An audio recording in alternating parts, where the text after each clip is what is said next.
Le gouvernement ougandais, sanctionné par les États-Unis, des sanctions qui entrent dans le cadre du non-respect de la démocratie et des libertés individuelles au cours de l'élection présidentielle du 14 janvier 2021. Ainsi, plusieurs responsables ougandais se voient refuser l'accès au visa américain pour avoir bafoué le processus démocratique dans le pays.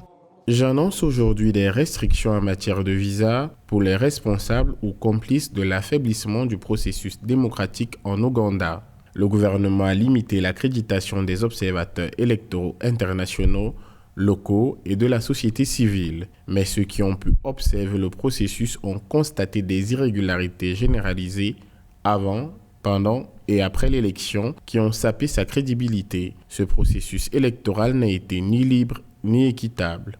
Lors de ce scrutin, plusieurs cas de violation des droits et libertés publiques ont été répertoriés. Coupure d'Internet, arrestation du principal opposant Robert Kyagulanyi. Des manifestations s'en sont suivies, ayant conduit au décès d'au moins 54 personnes au cours des échanges avec les forces de l'ordre.